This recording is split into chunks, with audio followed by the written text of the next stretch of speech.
Imperialismo do norte parasita, jogando todo o povo mais ao sul no poço. Terceiro mundo tipo Bacurau, faltando caixão pra caber tanto corpo latifúndio maldito engedrado no estado. Cartel no controle de todo o mercado, exploram o trabalho, miséria social. Começando aqui mais uma reunião sobre o texto do Eduardo Galeano.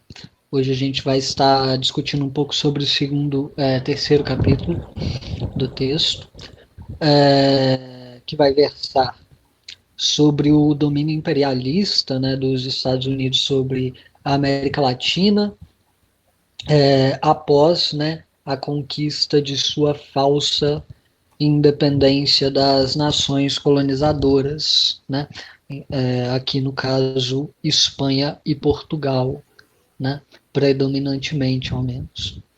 Então, este texto ele vai nos propor duas questões essenciais neste capítulo, né? Quais são elas? O Brasil e a América Latina libertaram-se do jugo do colonialismo por completo? Conquistaram sua independência as nações latino-americanas, né? Então, essas são questões que são propostas nesse texto e que elas não são propostas em relação à virada do século XIX para o XX. São propostas em relação ao próprio século XX e podem ser propostas também para o nosso próprio século. Uma vez que nós vivemos ainda sob o domínio do imperialismo reinante no mundo, principalmente americano, mas também da União Europeia, né? E então, vendo por tomando esse caminho, né? Nós podemos também falar de um outro texto. Eu estarei discorrendo também sobre esse texto aqui, pela sua paridade e por ser este outro texto de um autor brasileiro, de um grande revolucionário, de um quadro importantíssimo que foi membro do Comitê Central do PCB Histórico e que rompeu com este PCB Histórico, cujo nome é Pedro Pomar, nome que também leva nosso querido grupo irmão, né, de apoiadores da nova cultura. E esse texto do Pedro Pomar, que se chama Contra a Guerra e a Dominação Imperialista Yankee, foi escrito em 1949, então um pouco antes desse texto do Galeano, em ocasião dos 127 anos de independência, né? E é interessantíssimo ver que a temática do neocolonialismo yankee permeia tanto um texto quanto o outro. E permeia também a nossa realidade, como a gente poderá discutir aqui e verá, né, a nossa realidade atual. Então, o Pedro Pomar ele vai destacar que o imperialismo ele começa, né, a dominar as ex-colônias, né, tornando-as em semicolônias nos fins do século XIX, né, com a ascensão da Inglaterra enquanto potência imperialista.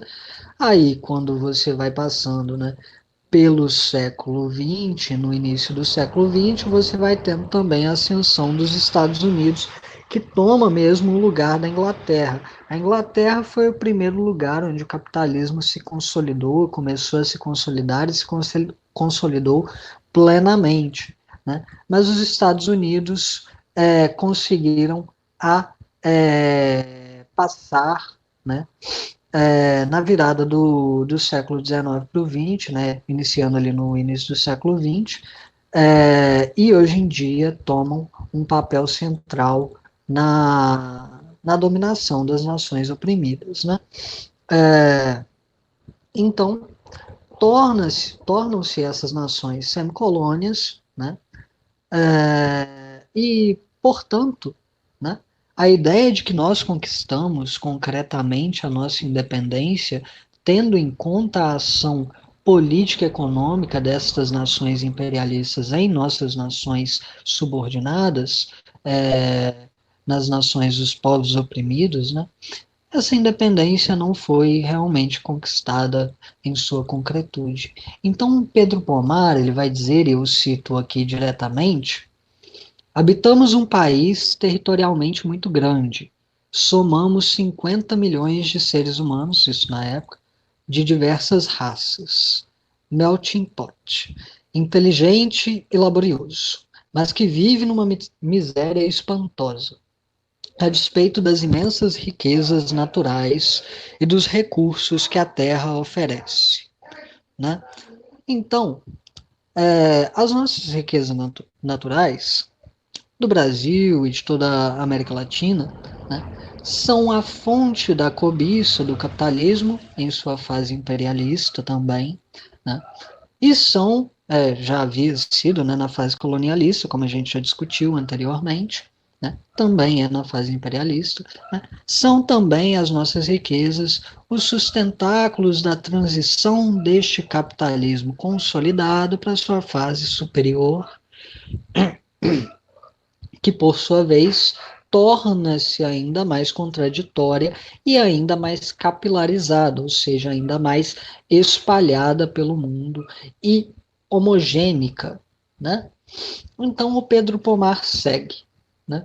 Segundo a Standard Oil, temos 6% das reservas mundiais de petróleo sem exploração, montanhas de ferro esplêndido à flor da terra em bilhões de toneladas, das quais são forjadas apenas 350 mil num alto forno ameaçado pelos apetites dos trustes mundiais do aço. Níquel, urânio, areias monazíticas, quedas d'água, borracha e todos os materiais essenciais existem para a construção de enorme parque industrial. Mas não fabricamos máquinas e dependemos do mercado e monopólios dos Estados Unidos, que propagam e esperam convencer-nos, através de seus agentes, que temos um destino agrícola. Então, levando isso em consideração, a gente tem que perceber que, com todos os materiais para que nos desenvolvamos economicamente, nós continuamos dependentes e exportadores de primários, que nossa agricultura permanece também subordinada, né?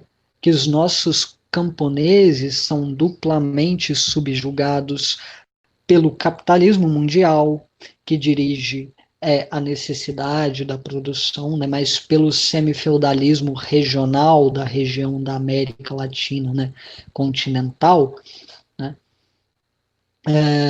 onde reinam, né, estas formas pré-capitalistas de exploração no campo, né, que são óbvias, uma vez que você olha para o campo, né, e exemplos não faltam, né, o maior deles, né, os maiores deles, sendo o caso dos meeiros, dos terceiros, dos rendeiros, dos trabalhadores por dívida, né, e que sofrem esse jugo das formas pré-capitalistas de exploração, né.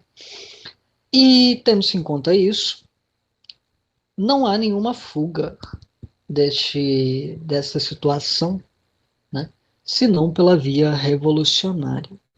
Pois, como ambos os autores irão colocar, né, o próprio Estado, né, o Estado politicamente, juridicamente organizado das nações latino-americanas, né, estes estados estão, em sua maioria, subordinados, né, aos ditames do imperialismo, né. Os governantes que são colocados, né, dentro da mistificante, né, farsa democrática, né, estes governantes que são postos à frente como democratas, né, que são postos à frente como legítimos governantes dos interesses nacionais, né, eles, na verdade, são apenas aqueles que, por um motivo ou outro, são aceitos ou não por Washington. Né? Porque se Washington diz que não, acontece o que aconteceu com Dilma Rousseff. Né? Então, essa democracia farsesca que nós temos, né? O domínio imperialista, os próprios beneficiários diretos dessa exploração imperialista frente ao povo, né? E também os nossos queridíssimos fariseus de esquerda democrática, né? São todos elementos, né, que mantêm o povo incapaz de realmente declarar sua independência mediante a via revolucionária, né? Do povo afirmar as suas características nacionais e desenvolver, mediante medidas populares, o bom uso da riqueza que temos em nossas nações, porque temos, né? A contradição, ela se afirma exatamente no fato de que nós temos isso, o Galeano fala no texto de forma muito mais bonita, mas nós temos a coisa necessária, mas nós vendemos ela porque achamos que não temos o que é realmente necessário. Então a gente vende o que a gente poderia utilizar para comprar coisa que a gente poderia produzir. Correto? Então, novamente citando o Pomar, esse texto dele, inclusive, eu recomendo que todos leiam, um texto maravilhoso, né? A prova de que não progredimos está no aprofundamento da contradição entre o atraso de nossa infraestrutura e o avanço das forças produtivas do mundo inteiro. Então, na passagem para o imperialismo, a coisa não fica mais bonita, ela simplesmente se agudiza mais ainda, torna-se ainda mais sangrenta. Continua Pedro Pomar. Ínfima minoria de latifundiários e grandes capitalistas explora e acumula o trabalho de nosso povo, condenando-o à miséria, à ignorância, ao desemprego e ao paulatino aniquilamento físico. Esta ordem é literalmente genocida, né? Porque, como Galeano vai colocar em certa parte deste texto, logo no começo, de fato, existiam, e com toda certeza ainda existem, por baixo dos panos, missões para esterilizar mulheres na Amazônia, né? Vindas dos Estados Unidos, diretamente, né? E aí falam, né, os malthusianos falam que é porque a galera é pobre porque tem gente demais, sendo que a densidade populacional ali é ínfima, né, comparada a qualquer nação desenvolvida, e usam isso como uma desculpa para literalmente cometer genocídio contra o nosso povo e arrancar os filhos de nossa terra da barriga das mães, né, ou não permitir que elas os gerem, né, para controlar nossa população. Então, sem o desenvolvimento industrial, né, com a subordinação, né, ao monopólio comercial imperialista, que é apenas uma continuação, né, um desenvolvimento ainda mais genocida, maior criador de disparidades do que aquele que era o colonialista, né, os povos latino-americanos eles vão se ver na posição de párias, né, e a forma, né, em que somos colocados nessa posição materialmente e as justificativas ideológicas que são dadas para isso, né, fazem parecer que esta posição é eterna, né? Mas ainda assim esses povos lutam, né? Eles se rebelam de uma forma ou de outra, né? E às vezes é melhor, às vezes é pior, às vezes o povo se rebela contra a instituição democrática, né, e os comunistas, infelizmente, não percebem ou não analisam corretamente esta rebelião, né, contra as instituições democráticas falsas, né, que temos em nossa nação. E, infelizmente, defendem a continuidade de um processo que o próprio povo já rejeitou e que não representa ganho nenhum para os comunistas, né, e para o povo, obviamente, né, mas o povo se rebela. O caso, porém, né, é que o povo, para lutar efetivamente, né, é, tem que estar organizado. E para se organizar, o povo precisa de um partido, né, que reúna em si o destacamento de vanguarda do povo, né, que oriente esse povo mediante as suas próprias reivindicações, mediante a expansão plenamente revolucionária dessas reivindicações que o povo já tem, né? Não se trata de ensinar o povo, mas de aprender com o povo como radicalizar o povo, né? E com o povo. A gente tem que sempre fazer as coisas com o povo. E, levando-se em consideração a nossa posição atual de submissão nos Estados Unidos, bem exemplificada pela deposição de Dilma Rousseff, bem exemplificada pelas ações de Bolsonaro, Mourão e toda a camarilha de imbecis que estão por aí a lascar com a nossa nação, né? Bem exemplificados, por exemplo, né, na fala de Bolsonaro para um dirigente dos Estados Unidos, uma pessoa importante, na qual ele afirma com todas as letras o seu anseio de explorar a Amazônia em conjunto, né, com os americanos, né, exemplificado de diversas formas através dos anos também no governo Lula e Dilma, né. Essa nossa subordinação, ela é atualíssima, né? Essa nossa falta de independência, ela nunca deixou de existir. E por isso é necessário que discutamos e tenhamos em mente sempre a sua realidade, a sua atualidade e o plano histórico também no qual ela se fundou. Por isso esse texto de Galeano é tão importante, né? Porque ele nos demonstra esse plano histórico, ele nos traz a visão de que enquanto não superarmos plenamente os aspectos essenciais desta dominação, não seremos independentes, né? E nos traz ainda a visão concreta de como esta dependência se dá, né? Então, o Galeano ele tem uma grande preocupação com se utilizar, né, da maior quantidade de dados ali para nos demonstrar isso. Eu recomendarei aqui também a vocês dois outros textos para que vocês possam, né, ter uma visão mais atual sobre este problema, para além dos textos do Galeano e do Pedro Pomar, que eu também citei aqui, né? Os textos estão no site da Nova Cultura, né?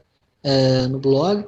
A Doutrina Monroe no século XXI, Conjuntura da América Latina, um ótimo texto para se compreender, né, a eleição de Trump e como isso afeta, né, o mundo, né, como os Estados Unidos, no caso a América Latina, né, como os Estados Unidos continuam com o seu plano de dominação completa da América Latina de qualquer forma, né, independente de quem está de fato sentando na cadeirinha lá na Casa Branca, né? E o outro texto é Estados Unidos da América, a disputa pela infraestrutura na América Latina, que também está no site da Nova Cultura. Recomendo que vocês leiam esse texto também, porque ele traz alguns dados, traz informações necessárias para se discutir também a posição da América Latina em relação aos Estados Unidos da América atualmente. Encerro aqui a introdução. Quem quiser falar, pode falar.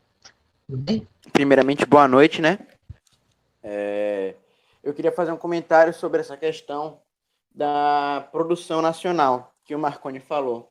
porque não só vendemos o que poderíamos precisar para comprar o que poderíamos produzir, como também exportamos matéria-prima para que elas sejam processadas em outros países e nós compramos esse produto processado que a gente poderia ter processado aqui de volta por um preço muito maior do que a gente gastaria se nós produzíssemos aqui. Exemplo disso é o próprio petróleo. A gente produz o petróleo aqui, manda lá para fora, o petróleo é refinado e a gente compra de volta muito mais caro, entendeu? Isso também com a laranja, por exemplo, que a laranja do nosso país é um dos maiores exportadores de laranja.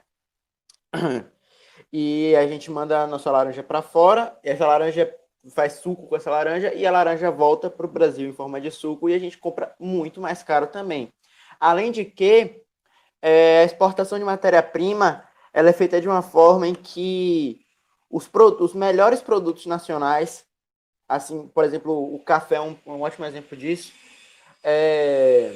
as melhores safras de café, o melhor café, ele é exportado para fora, e o que a gente fica aqui é um café que foi rejeitado ou um café ruim mesmo, tá ligado? Então, além de tudo, tem uma desvalorização até para com o próprio povo por deixar um produto tão de baixa qualidade com a gente. Encerro minha fala.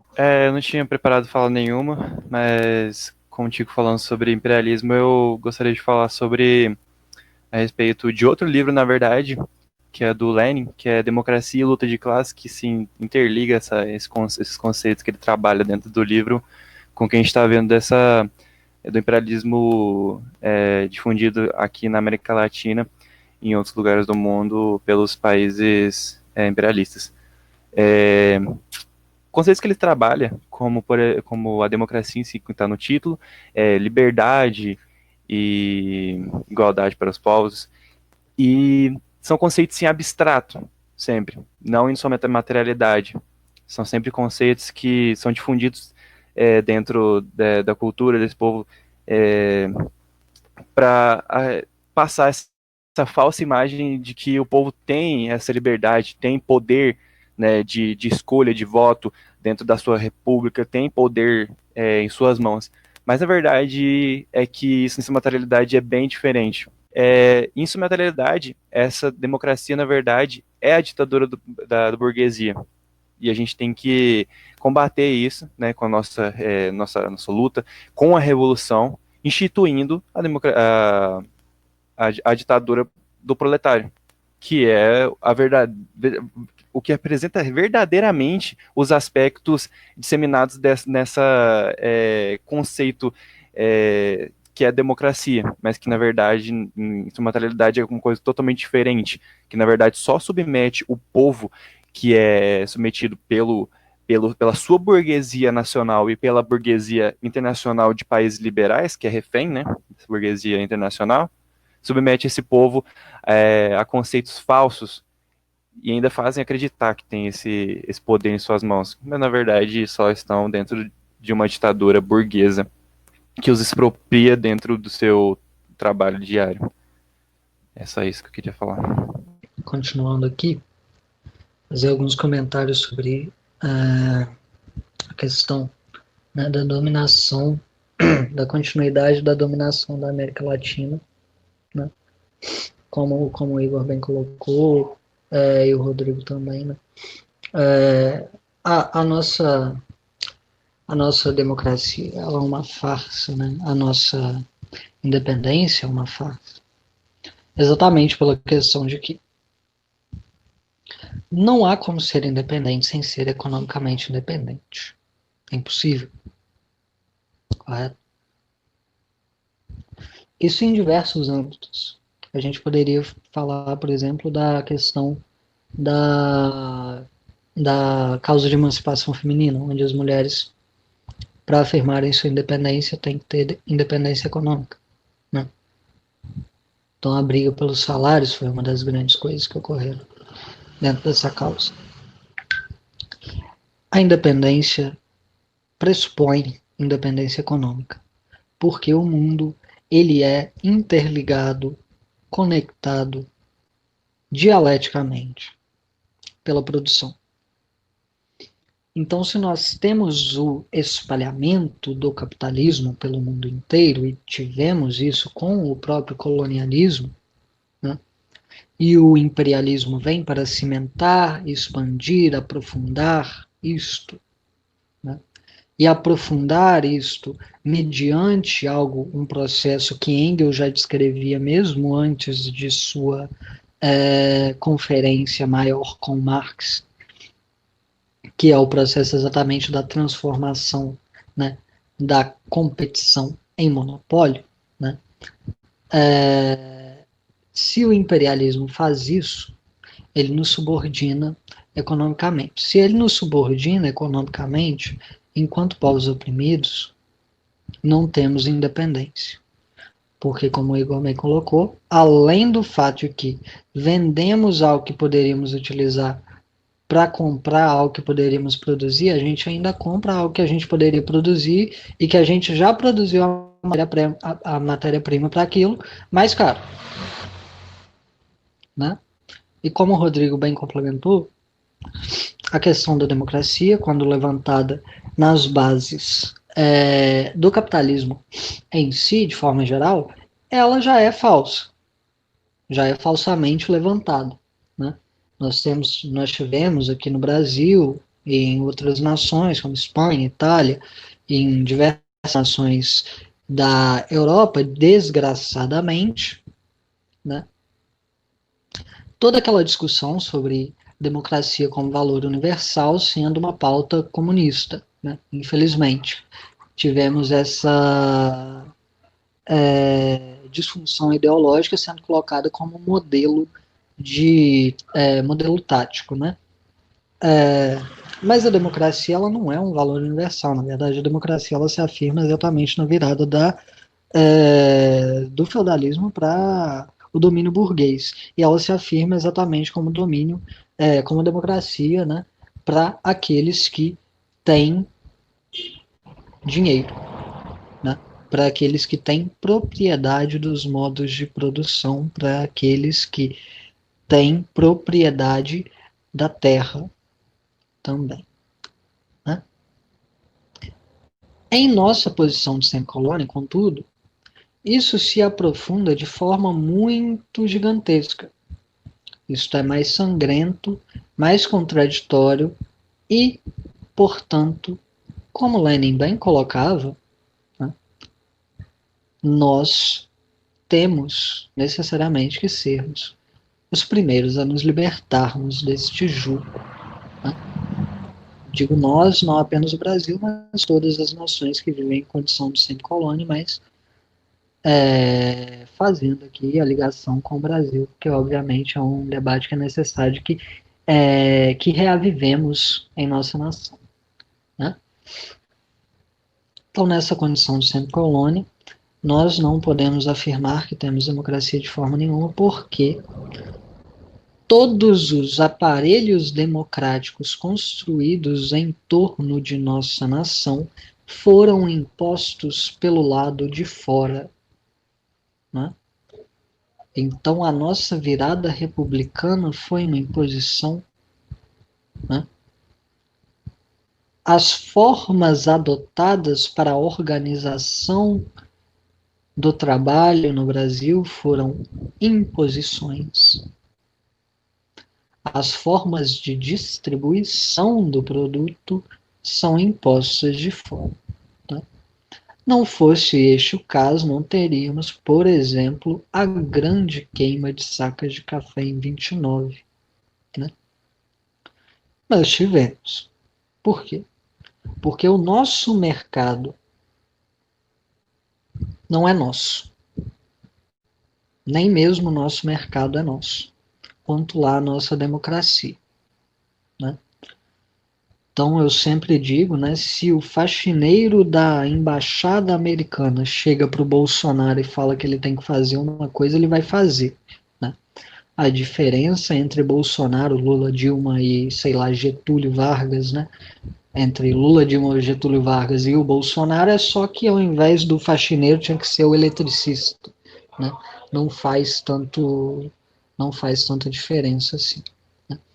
E hoje, olhando para os dias atuais e olhando para a nossa situação atual, né?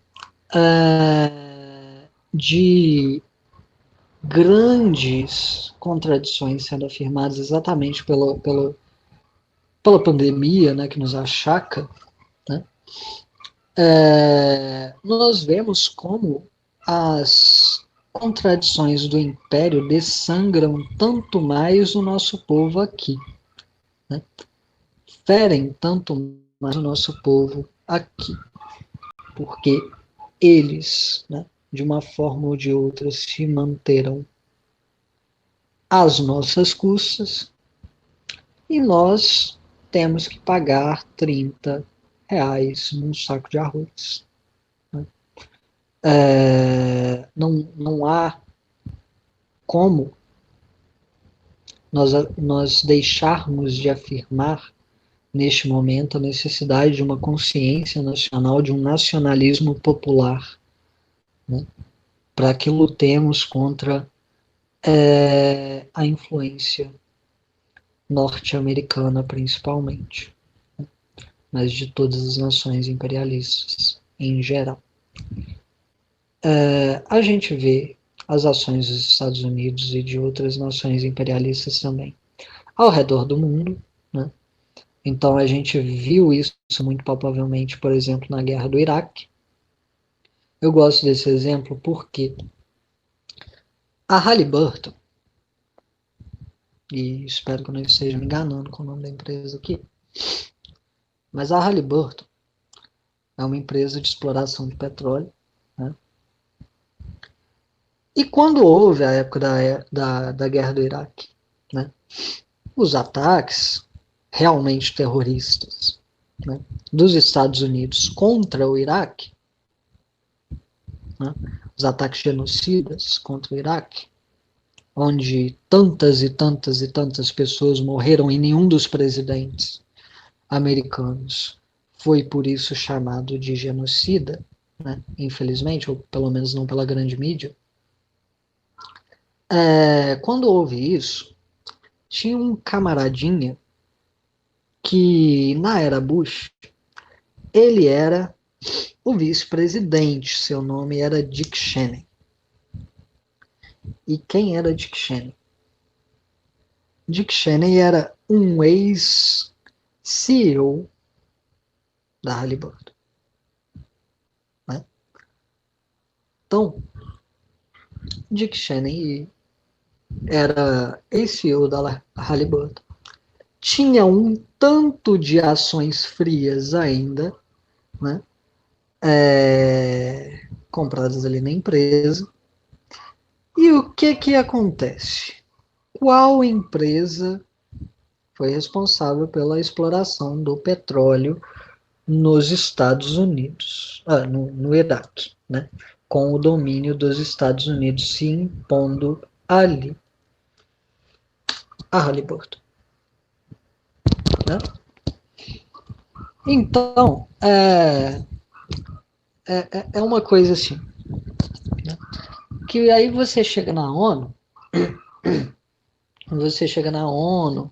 e aí esses caras estão sendo denunciados por crime de guerra, que não sei o quê, aí você chega num jornal ou outro, né, você chega no El País, ou no New York Times, e aí tem alguma coisa lá mais ou menos expositória da situação. Acontece alguma coisa com eles? Acontece alguma coisa com as empresas? Né? Não. Não acontece. Não acontece nada. Né? As empresas continuam lá, a Halliburton continua lá. Né?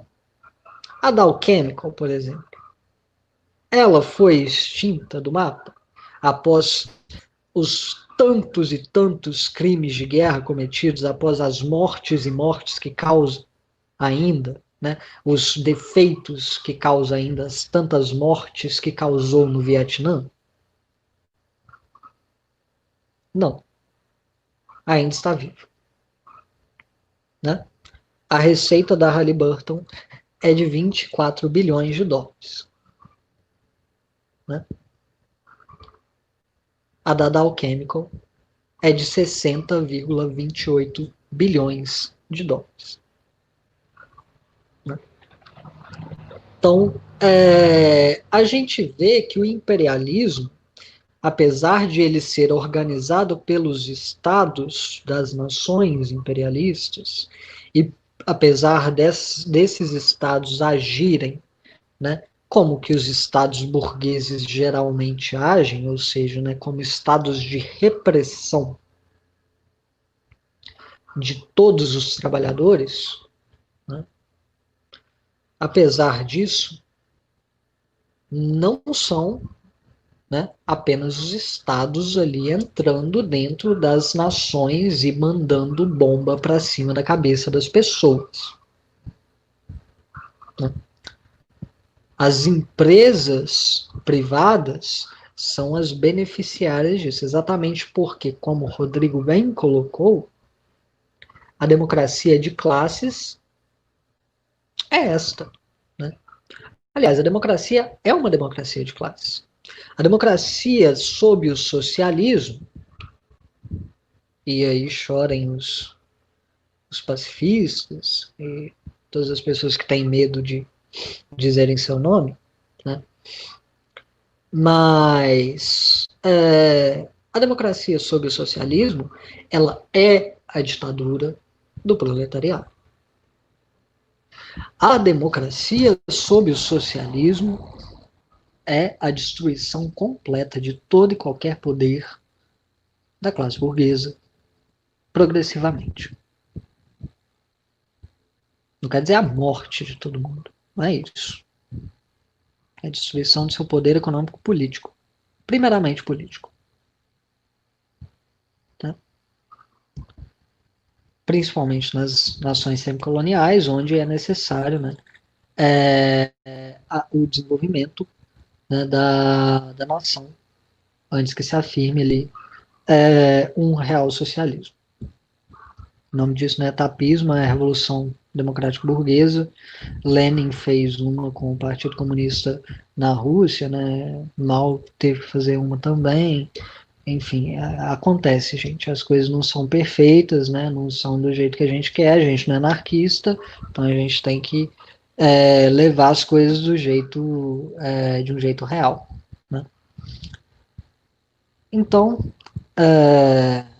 eles agem, as nações imperialistas agem de forma a destruir, né, qualquer chance de chegar a um governo nacional dessas nações oprimidas. Por quê? Porque mesmo um governo nacional de cunho não socialista é uma ameaça ao império.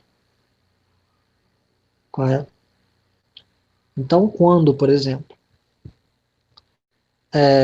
uma pessoa, um governante, recusa-se a continuar a vender petróleo barato para os Estados Unidos para eles refinarem e para depois eles terem que comprar caro de novo, como nós fazemos aqui, os Estados Unidos vão lá e assassinam ele. E aí, se o povo for defender, o povo vai, aparece na rua, não, pelo amor de Deus, vocês estão matando aqui meu líder, assassinam o povo. Né? Depois que mata, sei lá, 100 mil, aí o povo vai, fica meio, né? Não vai também querer se matar, né? Mas é exatamente por isso que a necessidade de um líder realmente socialista se afirma. Porque um líder realmente socialista vai organizar o povo para ele poder defender a nação.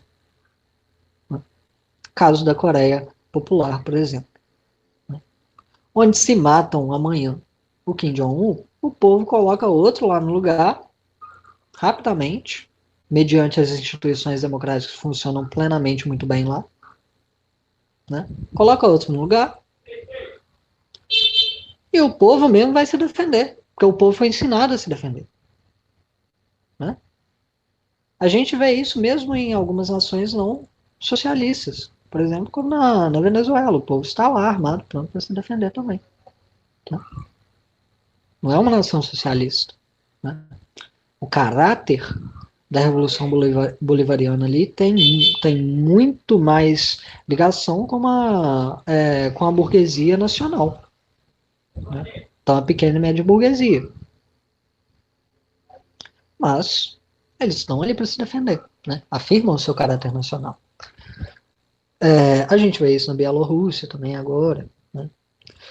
Para desestabilização da Rússia, né? Que foi um outro país, uma outra nação, né?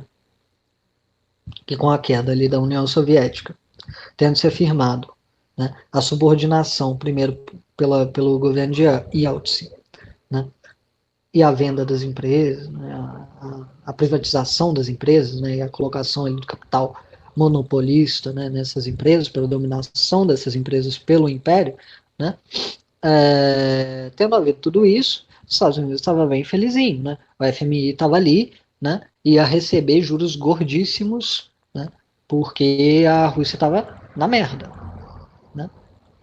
A Rússia, o IDH dela foi lá embaixo, o PIB dela foi lá embaixo, com a queda da União Soviética, né?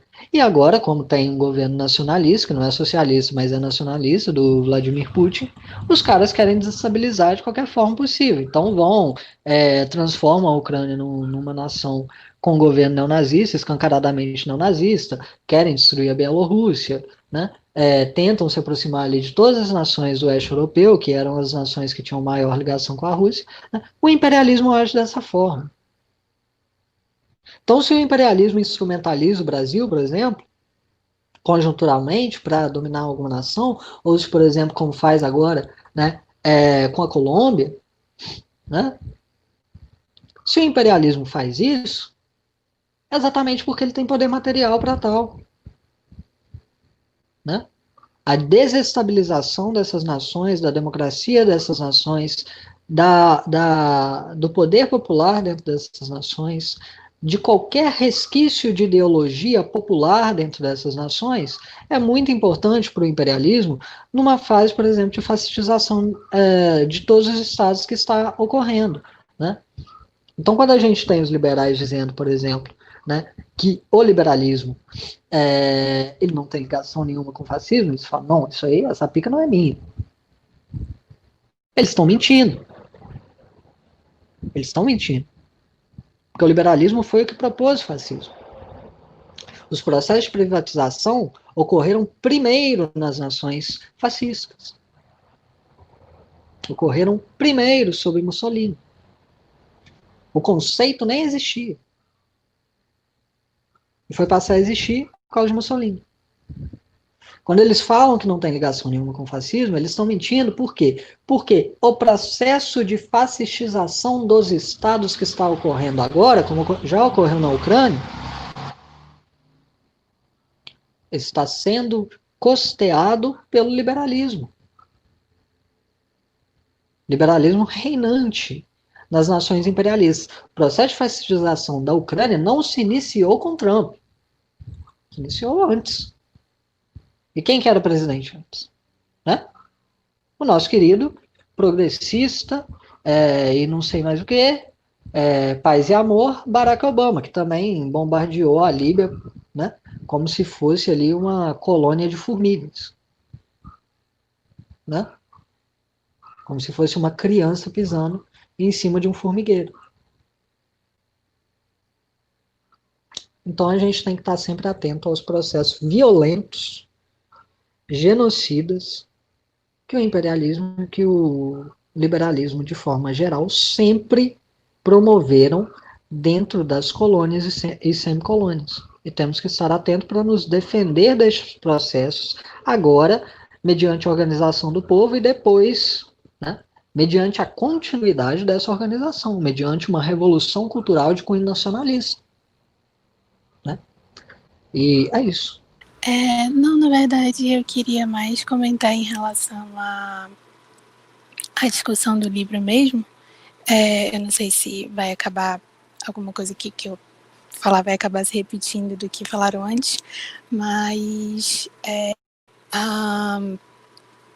por conta depois, né, dessa contextualização que o Galeano faz em relação à invasão do que antes ainda não era América, chegando aqui a gente vê hoje e acompanha ao longo dos anos do que é a realidade da América Latina, né? Os seus problemas nacionais, as suas explorações econômicas que vão de forma descompassada em relação aos interesses e às vontades do povo, o progresso do que é externo, que está atrelado ao nosso próprio processo de subdesenvolvimento e como tudo se liga à tomada de recursos justamente por esse sistema imperialista que se fortalece a partir daqueles que o sistema torna desiguais e, consequentemente, ao desenvolvimento do capitalismo. Então, a América Latina, né, com toda a sua riqueza e por isso também, ainda assim sofre com todo tipo de violência justamente por conta desses interesses de quem a explorou e segue explorando até hoje. E falando, atrelando com o que já foi dito aqui em relação a essa questão da dependência, o Galeano fecha, né, essa primeira parte do livro, fortalecendo justamente essa questão, esse caráter da região latino-americana na sua totalidade, em como ela tem os seus recursos explorados e expropriados pelas mãos, principalmente dessa potência, né, norte-americana, causando essa dependência econômica, que está respondendo aí aos seus próprios interesses, aos interesses capitalistas. Ele comenta das consequências de tudo isso, né? Então ele dá vários exemplos de como essa exploração afetou e afeta, comprovando que uma das grandes características em comum das regiões latino-americanas como um todo é como que os principais recursos que ela possui, que as regiões possuem, estão sempre no poder dessas mãos estrangeiras, onde a venda, a usurpação das nossas terras nos faz passar por vários golpes de Estado, por exploração clandestina, sempre dando lucro àqueles que a dominam. E aí ele dá vários exemplos, né, em relação à exploração, por exemplo, da floresta amazônica, que é baseada na constante entrega das fontes naturais para o fortalecimento de poderes que estão atrelados aos Estados Unidos, mantendo vastas regiões sob seu controle para utilização própria. Isso é uma coisa que, enfim, a gente vê com ainda mais força hoje em dia, né, como aqui a floresta amazônica está totalmente entregue. E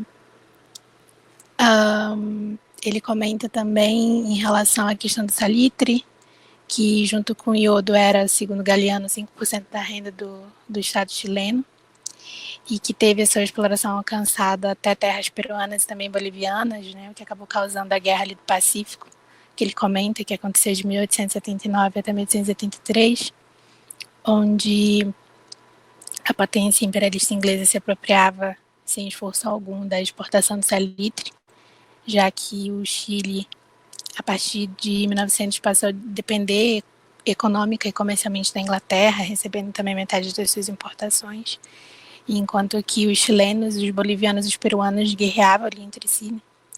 Até que esse breve monopólio de nitratos que foi concedido ao Chile foi totalmente concedido para mãos estrangeiras, que acabou causando ali uma grande queda da economia chilena.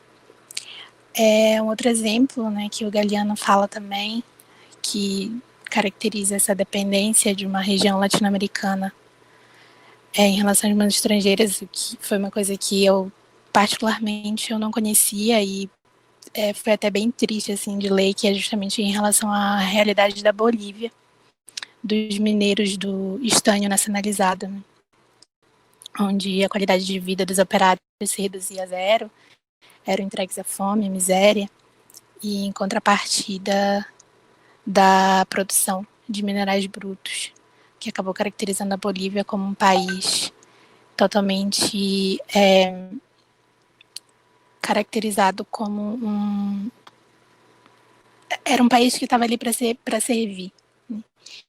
E aí, enfim, ele finaliza também, né, falando sobre a questão do petróleo, não apenas aqui no Brasil, mas também em outras regiões. Ele comenta de várias empresas também em Cuba, também na Argentina, e como que essa riqueza, que segundo ele é a mais monopolizada do sistema capitalista, causa mais pobreza naqueles que o produzem e mais riqueza naqueles que o consomem, e como que a exploração em cima do petróleo e venda para o exterior, né, chegando à sua crise, causou crise de desemprego, de comunidades foram despejadas, perda de propriedade, enfim.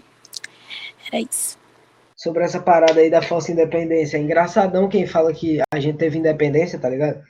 Porque se baseia na mesma teoria, que é aquela teoria do Rui Mauro Marini lá e dos amigos dele. Aqui no Brasil tem seu representante máximo como Caio Prado Júnior. E é engraçado pra caralho, porque, tipo, foda-se a realidade concreta. Foda-se tudo o que existiu até hoje nesse país. Eu li no livro do Caio Prado, então é verdade. Foda-se, assim, tipo, foda-se a realidade. O primo do amigo meu, Leo Caio Prado, disse que era isso. E é idiotice, cara, porque tu vê que quem segue isso, a maioria tá onde? Tá na porra da universidade. Trancafiado na merda de um... E nem bota isso no podcast, por favor. Trancafiado na merda de uma universidade, mexendo em livro empoeirado, pegando rinite e sendo um belo de um filho da puta. Negando a realidade material do nosso povo. E aí, por isso que nasce esse tipo de merda, igual o Humberto do Saia da Matrix, que soltou na alta que a gente tem que combater a religião popular. É um pessoal que passa o dia inteiro na porra da universidade, não dá dois dedos pra fora, e acha que tudo que tá lá dentro é verdade. Tá ligado? E eles analisam a realidade a partir do muro da universidade. Como se alguma porra de bom saísse daquela merda. É isso aí, boa noite, primeiramente. Então, fazer alguns breves comentários aqui também, voltando no que a Morgana havia brilhantemente falado, te amo, Morgana, que uma questão que sempre me chama muita atenção quando a gente vai falar de América Latina é a questão da condição dos trabalhadores, né? Porque quando a gente pega e eu não, infelizmente, não consegui ouvir tudo que o Vitor havia dito, porque eu caí, mas vou fingir que ouvi tudo e trazer uma preocupação que ele também sempre traz, é a condição dos trabalhadores, né? Então, vamos falar primeiro do proletariado, né? Vamos falar primeiro do proletariado. O proletariado brasileiro, no momento atual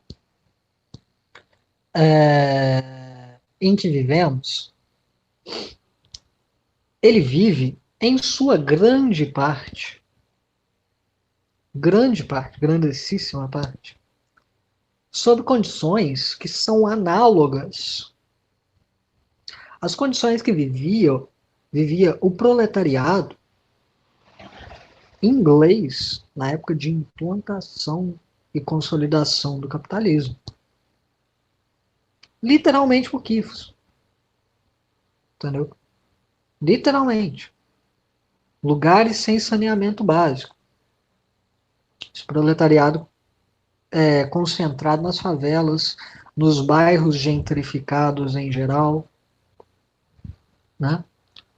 Então, este proletariado vive sob essas condições desumanas, essas condições que não condizem com o ideal de sociedade, o qual é colocado à frente pelo liberalismo, né? Esse proletariado ele vive desgraçado em sua condição de humano, né? São colocados em uma posição muitas vezes sub-humana. Famílias inteiras colocadas nessa posição, famílias inteiras tendo que viver sob o mesmo teto, passando por situações análogas àquelas descritas por Engels em A Situação da Classe Trabalhadora na Inglaterra. Quando ele fala sobre os irlandeses, ele fala sobre os proletários ingleses em geral. Então, este proletariado, ele vive desta forma, né? vive muitas vezes sem ter uma casa, nem de aluguel. Tem que viver com os pais, tem que viver, né, com quem os acolhe, muitas vezes, porque não tem capacidade de ter independência suficiente para ter uma casa. Né? E aí se criam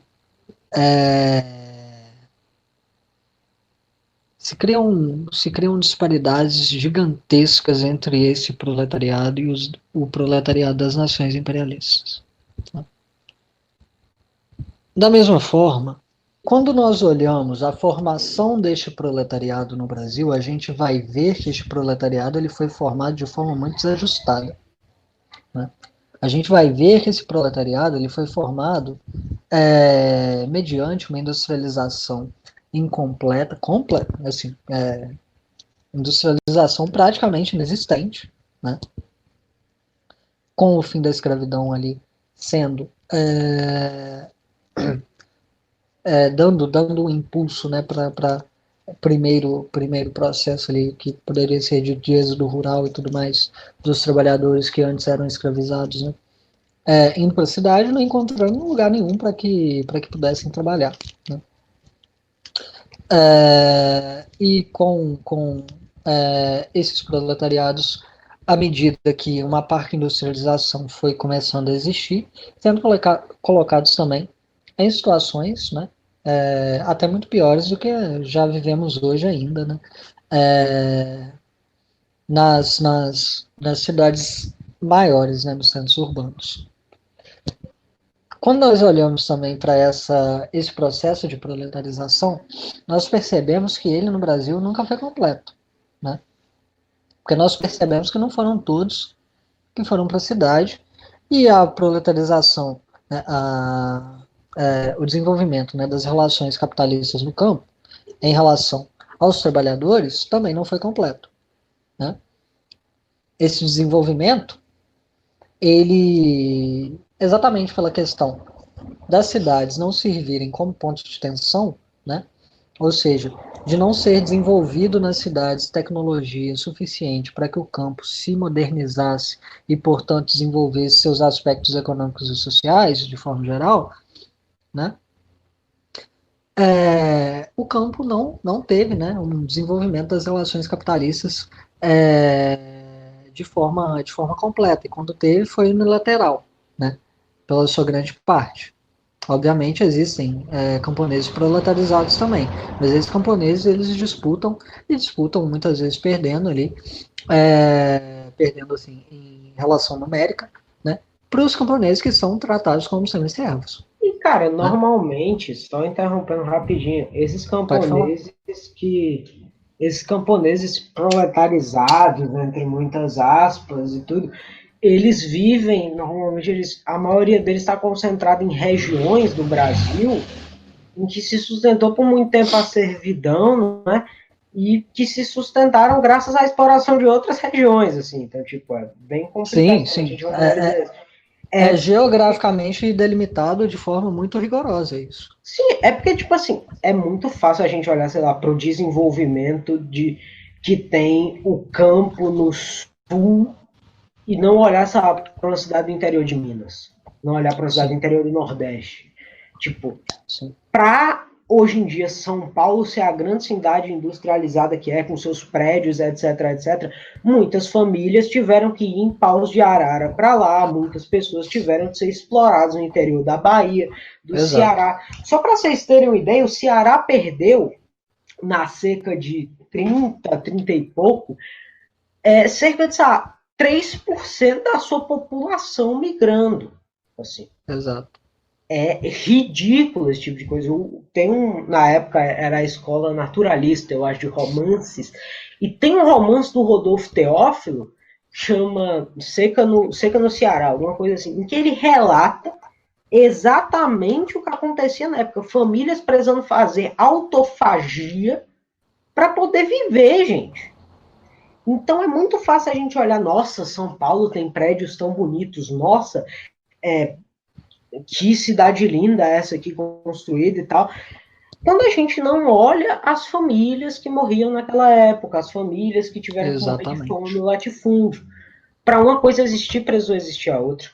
Mas esse era exatamente esse ponto que eu disse que eu ia afirmar quando eu disse que eu ia fingir que eu ouvi tudo que você disse. Porque é exatamente nesse sentido que eu falava sobre essa questão. Né? Como você bem colocou, a proletarização, mesmo no campo, ela tem delimitação geográfica muito estrita, né? Para grande parte das regiões e para as regiões que mais produzem, né? Em grande parte, essas relações não foram plenamente desenvolvidas e em muitas delas nem um pouquinho, né? A gente tem aqui, por exemplo, aqui mesmo na minha região, né? A gente tem relações semifeudais de trabalho para o norte de Minas, né? Chegando ali para a fronteira com o Nordeste, muito mais, né? A gente vê isso de forma bem pronunciada. E, como você brilhantemente colocou, a questão é exatamente que as relações desenvolvidas na cidade, por serem relações desenvolvidas sob a condição de semicolônia, elas não desenvolveram também as relações capitalistas do campo, como foi o caso dos Estados Unidos, por exemplo, onde as relações capitalistas da cidade forçaram as relações capitalistas do campo. Aqui não. Aqui aconteceu exatamente o contrário.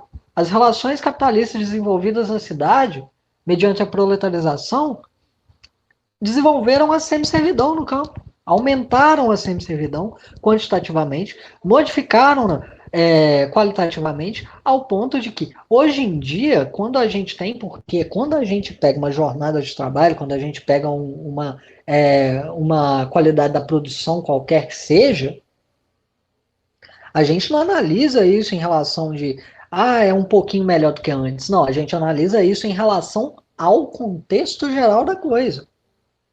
Né?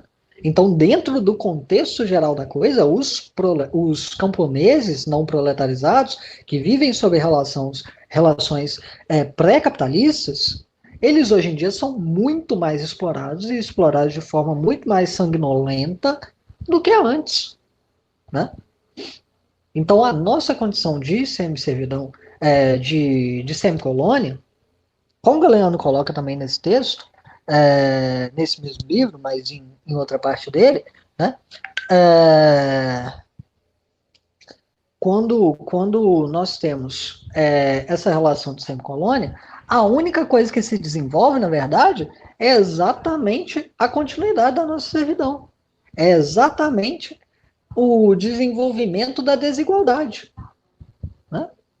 Ele fala isso com todas as letras, né? O desenvolvimento na América Latina só significa desenvolvimento da desigualdade. Pode falar, Vitor. Cara, assim, quando você falou da... Porra, tô quase me esquecendo. Eu vou pegar o gancho de novo, porque eu tava pensando aqui. Cara, é porque, tipo, quando a gente fala você falou da relação dos Estados Unidos, pronto. Na parada dos Estados Unidos, o que a gente tem que perceber é que a diferença principal aqui no Brasil é que a burguesia brasileira, a burguesia, entre muitas aspas, que se forma no Brasil, ela é completamente dependente do latifúndio semifeudal no campo. Então, mesmo quando a gente tem lá em 1800 lá vai caralho, o Nina Rodrigues, e várias outras pessoas, representantes dessa burguesia mal formada do caralho, que é a nossa burguesia nacional, falando que o latifúndio semifeudal deveria acabar, a gente percebe que a própria burguesia nacional não conseguia fazer isso, mesmo que quisesse para um caralho.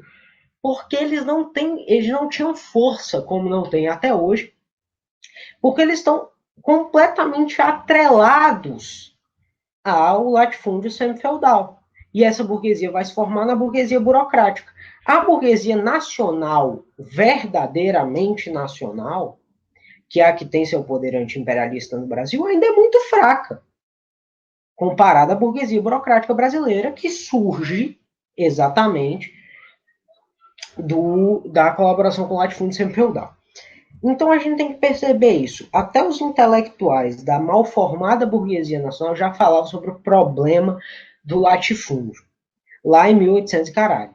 Quando a república começa nesse país, a gente tem que compreender que havia, sim, cartas trocadas com os governantes que diziam, não, tem que acabar o latifúndio, tem que acabar o latifúndio. Isso é muito bem documentado em Cangaceiros e Fanáticos do Rui Facó. Só que eles não tinham força e não tinham como acabar com o latifúndio, porque eles cresceram atrelados nele, porque os representantes do latifúndio sempre estiveram encrostados no Congresso. É impossível acabar com uma oligarquia feudal, não é? Quando ela já está encrostada no Congresso de forma que ela não pode fazer nada. Tipo, você não pode fazer nada sem consultar ela. Por isso que é engraçado, assim, quando a gente fala de Ciro Gomes é uma saída progressista para o Brasil, ele tem muitos apoiadores na Câmara, no Nordeste. Claro que ele tem, ele é o que há de mais feudal, retrógrado e coronelista nesse país. É uma coisa, assim, ridícula. A forma que o coronelismo se estrutura até os dias de hoje faz com que não possamos mover um dedo sequer dentro do Congresso sem ter que vender nosso cu para a elite feudal, atrasada, retrógrada, né? Principalmente do Nordeste do país, essas famílias que estão há gerações e gerações e gerações antes de eu nascer, antes de você nascer. Então, é algo ridículo, né? E por isso surgem os movimentos de emancipação do sertanejo mediante a isso, né? Como ocorreu em Canudos, como ocorreu em sei lá quanto, no Caldeirão, no Cangaço. As pessoas, o sertanejo pobre, se vê oprimido pelo latifúndio feudal, porque é engraçado, dos mesmos marxistas, ratos, filhos da puta, de academia, a gente sempre ouve aquela arrogância dentro do trabalhador, como se o trabalhador não soubesse que está sendo explorado, e ele soubesse porque ele leu o Caio Prado, ele leu Darcy Ribeiro, então ele sabe que o nosso povo é explorado, o trabalhador não sabe porque ele não leu, né? E então ele chega cheio de arrogância para falar com o trabalhador e acaba que não faz porra nenhuma. O trabalhador sabe muito bem que ele está sendo explorado, porra. Ele sabe perfeitamente, assim, muito mais do que sabe um garotinho de universidade. O problema que a gente encontra aqui é como mobilizar o trabalhador para que ele se livre dessa exploração. Porque, assim, durante muito tempo ocorreram várias rebeliões de fato, só que elas nunca foram organizadas por um partido revolucionário que fizesse as coisas de direito nesse país. Essa coisa da revolução espontânea, os movimentos espontâneos, tudo, sempre acabam falhando por falta de direção.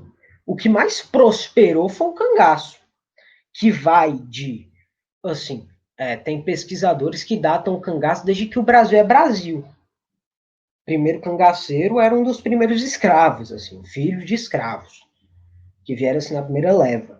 Então, o cangaço existe conforme o Brasil existiu até a década de 30. Atravessou séculos essa porra. Porque era algo mais organizado. E é nesse sentido que eu queria falar. Acabei me perdendo um pouco. Mas é engraçado. As pessoas acham que o trabalhador não tem consciência de que ele está sendo explorado. E essa nossa burguesia mal formada, nacional, que não é capaz de dirigir nem a porra de um prédio, nem de ser síndico de um prédio, essa burguesia aí querer cagar regra para trabalhador. Então é meio foda. Farei breves comentários aqui rapidinho sobre a situação atual da América Latina de forma geral, né? Vou citar aqui um texto da Nova Cultura novamente. Hoje estou muito devedor aqui dos textos maravilhosos que eles sempre lançam. Eu já havia falado um pouco sobre a questão do Oriente Médio, né? Então eu vou pular aqui para a parte onde fala sobre a questão da América Latina, né? O texto é A Nova Roupa do Império, se eu já não tiver falado mal. Então, eles vão dizer, né, nessa parte. Mas a mão do Império é extensa, enquanto se movia... Aliás, deixa eu olhar o nome do autor para eu lhe dar o crédito. Pedro Mário. Mas a mão do Império é extensa, Enquanto se movia pelo Oriente Médio e África, ele também fazia uma campanha de pressão máxima contra a Venezuela, que inclui a expansão de sanções, ameaça de bloqueio naval, reforço na presença de navios e aeronaves na região, e mais recentemente a acusação de narcoterrorismo contra Maduro, bem como o anúncio de uma recompensa de 15 milhões de dólares por sua cabeça. Esse texto é de 2017, né? Então isso já aconteceu há algum tempo. Não se trata só de um imperador senil, mas da insanidade de todo o império que acostumou-se a tratar a carnificina dos povos como um efeito colateral para a manutenção do modo de vida americano a seu povo, destinado à sua posição por Deus. Enquanto a mão do império enrijecia nas ações militares e sanções, também manifestava uma outra contração característica inconsciente sua, a da pilhagem. O embaixador dos Estados Unidos no Brasil, Todd Chapman, classificou como fake news as notícias de que material médico comprado pelo Brasil havia sido retido, roubado, desviado ou comprado pelos Estados Unidos. Não vou seguir aqui. Vou ler mais um pedacinho. Eu sei que há muita fake news por aí de pessoas dizendo que isso está acontecendo, mas já investigamos e não está, afirmou a despeito de nosso ministro de Saúde, Luiz Henrique Mandetta, ter declarado, esse texto não é de 2017, então, que compras de equipamentos de proteção individual junto à China não haviam sido concluídas após os Estados Unidos comprarem e transportarem com 23 aviões cargueiros material. A Casa Civil da Bahia também tinha acusado os Estados Unidos de terem unilateralmente cancelado a compra de respiradores feitos por estados do Nordeste com a China. O fornecedor chinês não teria conseguido embarcar de Miami, onde fez uma escala. Também fizeram acusações semelhantes aos governos da Alemanha e França. Agora olha o absurdo, né?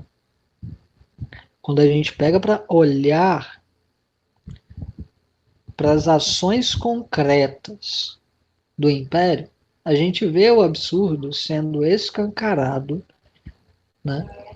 A gente vê o absurdo sendo esfregado na nossa cara, né? E na cara de nossos representantes políticos, nossos, assim, entre muitas aspas. E crime ocorre, nada acontece, feijoada, né? É literalmente absurdo que nós tenhamos a contratação, né, ou a oferta de 15 milhões de dólares pela cabeça de um líder de Estado, né, de um chefe de Estado. É literalmente absurdo que nós tenhamos o roubo de mercadorias, né, sendo feito à luz do dia, por intermédio de qualquer artifício que for, né, de uma nação que está necessitada de tais produtos. Tá? E isso é feito, né? Isso é feito com aval legal. Né? E quando a legalidade é posta em questão, eles simplesmente vão esconder por baixo dos panos a ilegalidade que circunda. Né? Então, como bem diz o texto, né, não se trata só de um império senil, mas da insanidade de todo o império que acostumou-se a tratar a carnificina dos povos como um efeito colateral. Né? Então, quando você tem a ameaça contra um chefe de Estado e contra o povo venezuelano, por exemplo, que ainda está ocorrendo, você tem essa ameaça sendo feita, reiterada, feita em meios oficiais de comunicação, feita por dirigentes do Estado, líderes, de forma aberta. O que você tem é o império simplesmente pegando, batendo na mesa e dizendo assim: eu posso. Né? Agora, nós temos dentro disso duas opções. dentro da capacidade estatal. Não falo aqui em relação ao povo. Nós temos a opção de sermos cachorrinhos, né? Cachorrinhos de colo, que viram a barriga e falam assim, por favor, não me mate, né? Ou de nos levantarmos e combatermos. De falarmos, você não fará isso comigo porque eu não sou seu peão. Não estou aqui para ser utilizado como joguete. Em qual posição se posiciona o Brasil? Em qual posição se posiciona a Venezuela? Esta é a grande questão. Quando a esquerda liberal, quando a direita dizem assim, nossa, mas o Maduro, ele está cerceando liberdades individuais. Primeiramente, antes de tudo, a questão central é o que é uma liberdade individual? O que é uma liberdade individual? Existe liberdade individual? Se eu tenho a liberdade individual de socar a cara do meu amiguinho, ele tem a liberdade individual de socar a minha, a gente só vai ficar trocando soco. Liberdade é uma coisa coletiva. Liberdade é uma coisa coletiva. Ou todo mundo tem liberdade, ou ninguém tem. O imperialismo, o capitalismo, eles afirmam a liberdade individual exatamente porque a liberdade individual serve muito bem a eles. Né?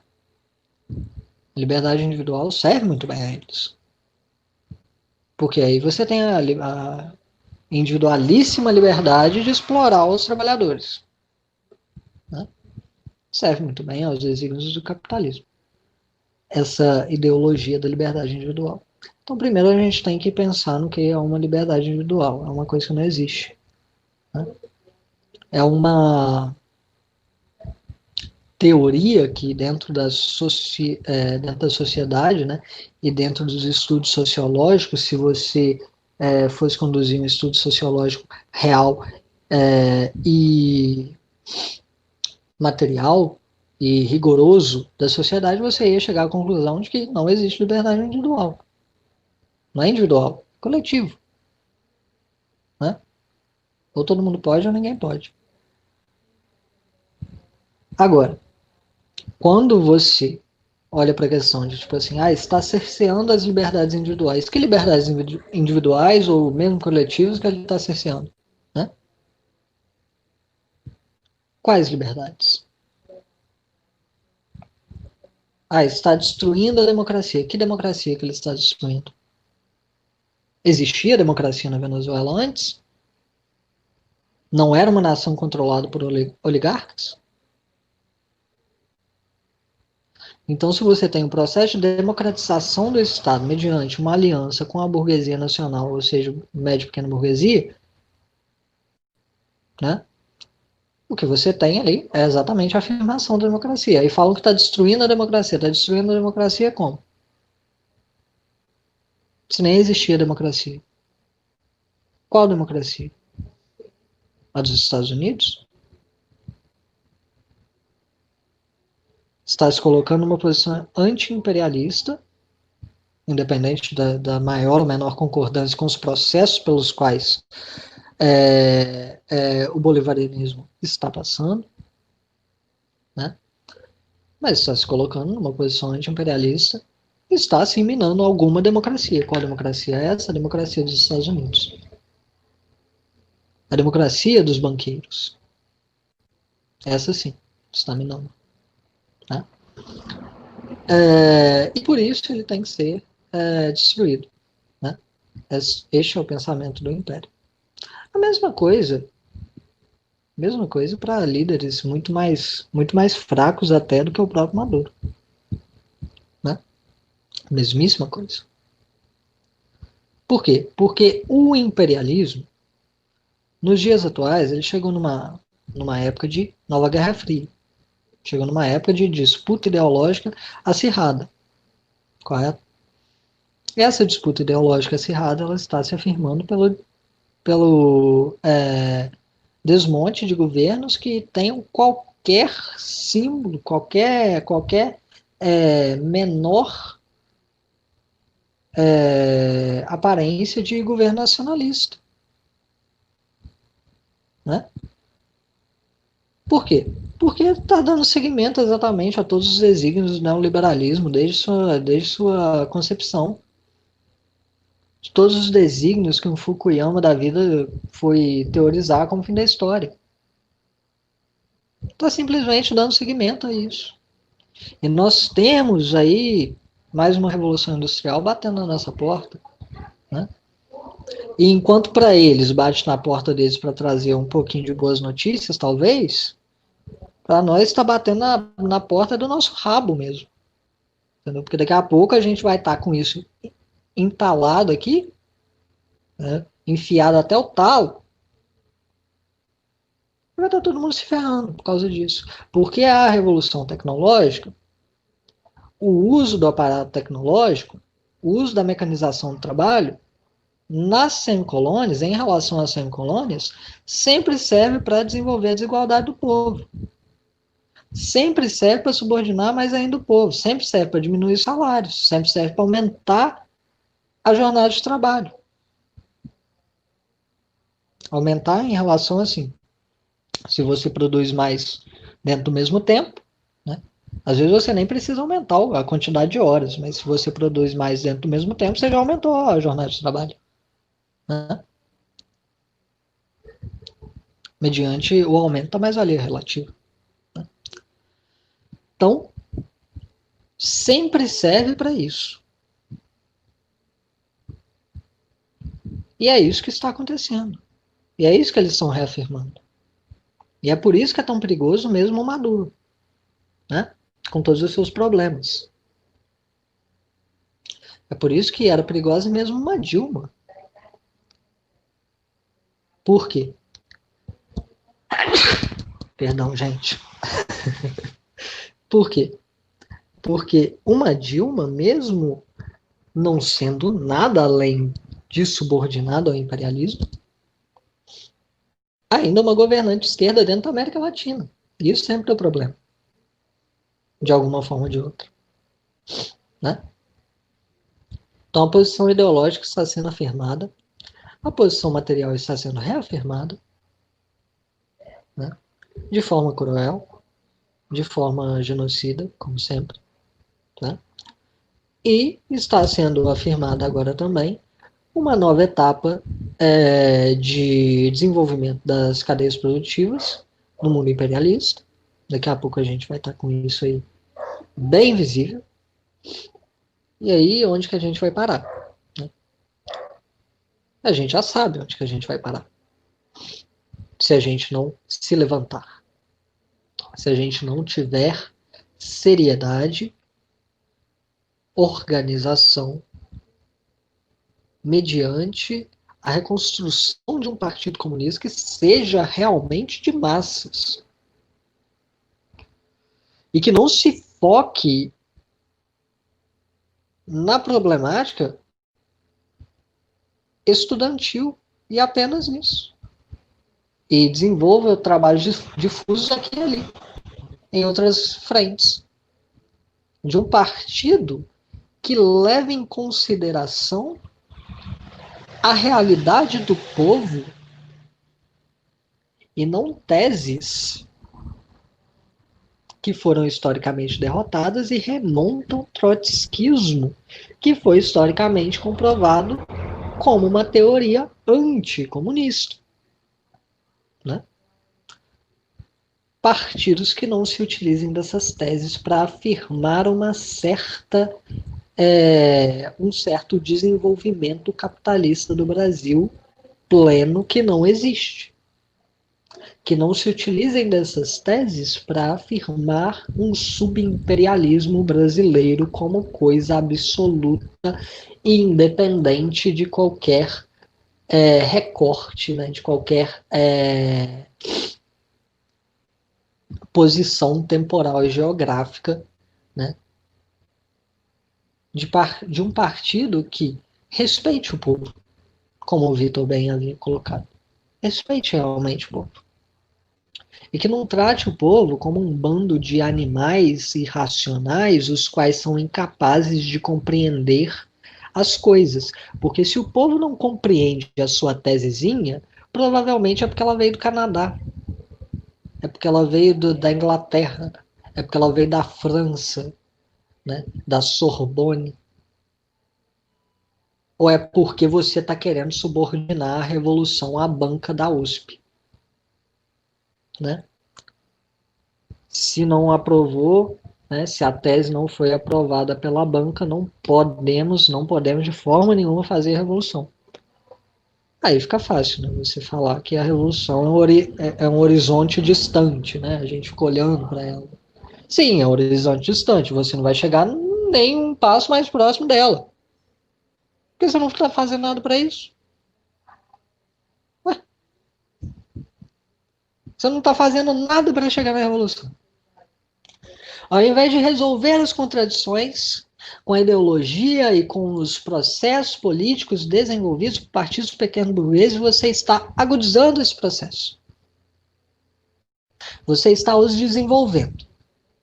Você está dando asa para a cobra, para te picar. Você está deixando nascer dentro de seu partido sabotadores, ideologias sabotadoras, fracionistas, capitulacionistas. Ué, você quer chegar na revolução como? Vai ser sempre um horizonte distante. Né? Sempre. Não adianta você afirmar isso, esse tipo de coisa, e simplesmente afirmar isso como fraseologia barata. E falar que a gente tem que buscar. Tem que buscar como? Buscar como? Pelas vias eleitorais? Ah, mas a gente não tem ilusões quanto a isso. Não? Tem certeza? Fazendo aliança em que você não tem ganho, aliança em que você se subordina com o partido pequeno burguês, você tem certeza que você não tem ilusão? Porque talvez a ilusão seja tão grande que você já chegou no ponto em que você não sabe distinguir a ilusão da realidade. Pode ser isso também. A gente tem que sempre levar isso em consideração. Né? Então é basicamente isso. Sou eu. Eu até queria fazer uma colocação, Marconi. Tem uma hora que você falou da democracia, onde está a democracia. E eu, se me permite, eu até queria discordar nesse ponto, porque assim, a democracia está aí. Democracia é o que ela sempre foi, né? Poder para suas elites. A democracia, ela se disfarça de poder do povo, porém, desde a sua criação, lá na Grécia, né? Foi sempre a democracia para um seleto grupo de pessoas. Logo, a democracia está aí. Democracia é uma farsa. Democracia é o que sempre foi. Poder para suas elites. Poder para um pequeno grupo que é designado, não designado no sentido de donos dos meios de produção e etc. E é colocado como os líderes dessa sociedade. A democracia ela vem como uma forma de confundir o trabalhador, como uma suposta forma de governo, onde o trabalhador detém o poder, mas nunca foi visto a democracia de fato. A democracia, de fato, como ela é escrita no papel, é uma farsa. O que a gente viu, a democracia real, é a ditadura do proletariado. A ditadura do proletariado é a única forma possível de democracia para a libertação da América Latina, que tanto é colocada como um território, uma semicolônia do imperialismo para extração de matéria-prima. Tanto que a gente se vê, né, refém até hoje do agronegócio, que não é algo bonito, não é por uma vocação, não é porque o Brasil nasceu predestinado, isso nem existe. O Brasil é submetido ao agronegócio para que suas riquezas sejam importadas pela centralidade do capitalismo. E assim como o Brasil, a gente vê isso acontecer na Bolívia, onde pessoas como Elon Musk e o governo americano têm interesses em reservas de minério, por isso conduziram um golpe que derrubou o Evo Morales, que não é um líder socialista, mas apenas um líder popular, democrata, nacionalista, né? E é por isso que eu falo, democracia é o que sempre foi. A democracia, de fato, está aí. Isso é a democracia, como foi pensada e criada e como surgiu. Por isso que a gente é contra a democracia. Nós somos favoráveis à democracia radical do trabalhador, que é a ditadura do proletariado. Era só esse adendo mesmo que eu queria fazer, sua fala foi certeira demais. Eu agradeço. Não, e exatamente foi bom que você tenha falado, porque não restem dúvidas. Eu, na verdade, não discordo de você. Eu falei assim, em relação a questão da nossa democracia ser também subordinada ao imperialismo, então nós vivemos, na verdade, um duplo engodo, né, um duplo engano, né, sobre a farsa que realmente é a democracia, né, mas nós não desenvolvemos nem mesmo a democracia de forma concreta, né, nas medidas burguesas, é o que eu quis dizer, mas eu não discordo de você, não. Tranquilo, eu que entendi errado, então. Segue o baile. Então, para fechar o debate aqui, sempre quando a gente vem discutir o texto do Galeano, né, a gente tenta trazer o máximo possível do texto e contextualizando também o máximo possível para a nossa realidade, né, atual, para a realidade do imperialismo em sua atual fase, para a realidade do neoliberalismo e como esses processos que ele descreve no texto, né, continuam a nos afetar. A gente tenta trazer o debate para o Brasil, né, porque a gente tem esse caráter, né, de nacionalismo popular, que a gente sempre gosta de afirmar aqui no grupo. Esse texto, essa parte do texto, ela é muito importante,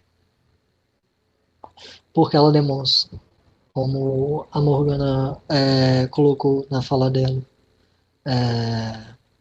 demonstra, né, a extensão de nossa subordinação desde o início, né, desde a virada imperialista, né, o imperialismo, mostra a extensão desta dominação, né, na infraestrutura, né, mostra a extensão dessa dominação, né, na extração de matérias-primas, né, e a partir disso a gente pode olhar para os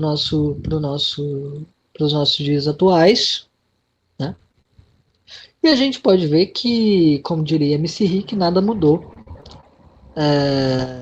E a gente ainda vive sob a constante ameaça econômica e social de forma geral do imperialismo. A gente ainda vive sob a mão do tio Sam, né? E ele está aí para massacrar, ele está aí para empobrecer e retirar as riquezas do nosso povo. Ele está aí para garantir que não desenvolvamos as nossas cadeias produtivas, a nossa força produtiva. Ele está aí para garantir que nossa tecnologia seja sempre de segunda mão. Ele está aí para garantir que a tecnologia deles seja sempre muito mais desenvolvida. E está aí para garantir também que quando existe algum desenvolvimento aqui, como a Terceira Internacional já colocava lá em 1920 e pouco, né? Quando existe algum desenvolvimento na semicolônia, é para o benefício do imperialismo. Então, quando eles construíam trilhas de trem, era para escoar produto para eles, né? Era para escoar matéria-prima para eles, para levar para eles. Quando eles constroem uma empresa, é maquiladora, né? quando eles colocam no campo, né? Quando trazem para o campo algum desenvolvimento, é apenas para que o campo produza mais para eles, para exportar barato, né? E para que a gente compre caro, como o Igor já havia colocado na fala dele, o produto processado, né? Para que a gente tenha que comprar o nosso próprio petróleo, dos ricos postos de petróleo, do pré-sal, né? Noruega veio aqui e fez a festa. Esse processo acabar, o Brasil se tornou capitalista desenvolvido da noite para o dia, as teses da Terceira Internacional devem ser abandonadas, o Brasil se tornou imperialista? Quando? Né? Porque é aquelas. Quem dizer que o Brasil é imperialista, por favor, me arranje um emprego, porque eu estou precisando. Né? Que pague bem. Porque eu não vejo. E o Vitor lá na cidade dele não vê. E ninguém aqui vê esse imperialismo. Ninguém aqui vê esse capitalismo desenvolvido. E quando a gente chega nos grandes centros, quem aqui mora nos grandes centros ou quem vai até eles, quando a gente chega nos grandes centros, a gente vê o quê? Capitalismo desenvolvido? A gente vê que o Brasil é plenamente capitalista? Mas eu saí do cu do mundo e não era, e só porque eu cheguei aqui é. Aí agora a nação inteira é? Né? Eu saí de um lugar onde estão sendo desenvolvidas relações de trabalho semi-serviço. E aí, porque eu cheguei em São Paulo e tem fábrica, aí do nada o Brasil se tornou capitalista desenvolvido?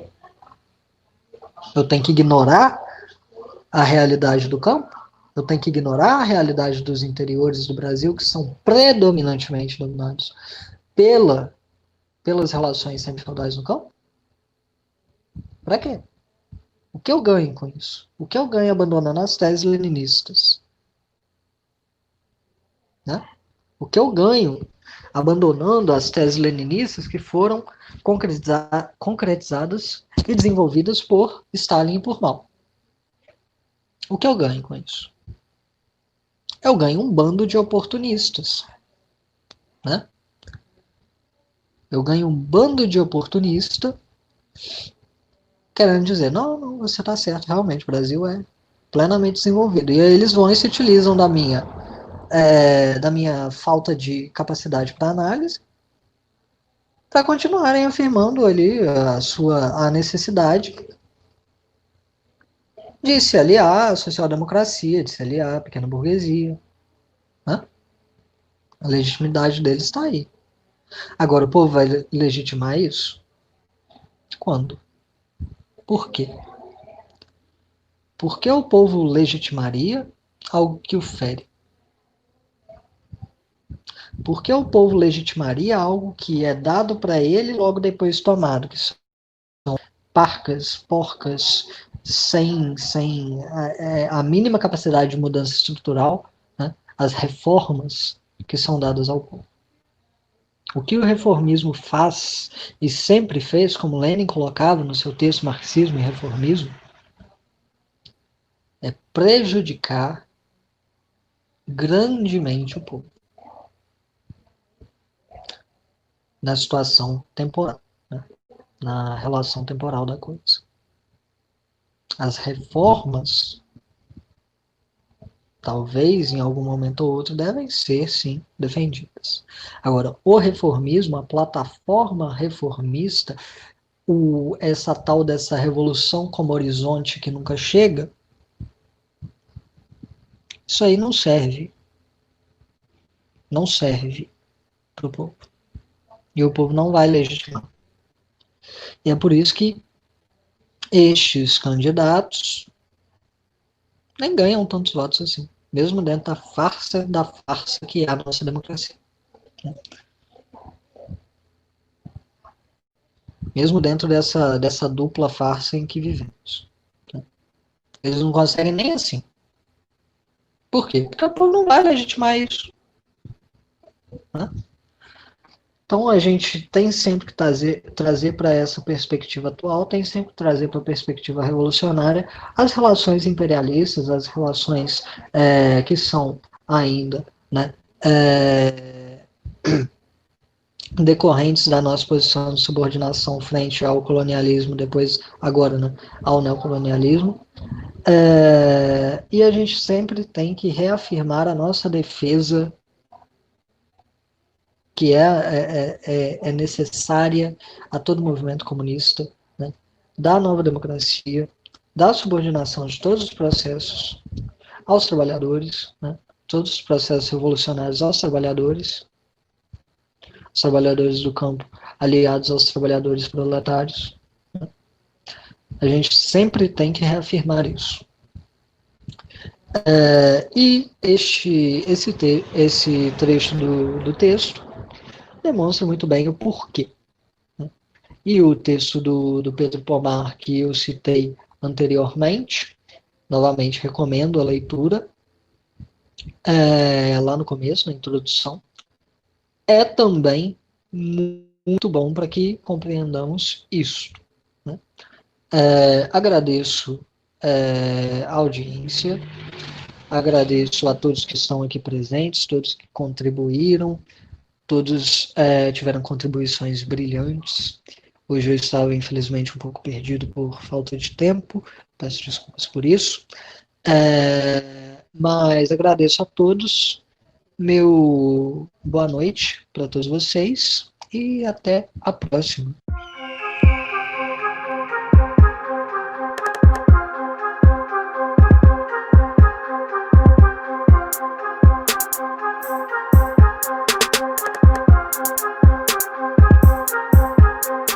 Então me diz, qual o seu valor na terra que tudo é precificado? Mercantilizaram nosso corpo, aprisionaram nossa mente enquanto exploram nossa força de trabalho. Da miséria ao miseiro salário.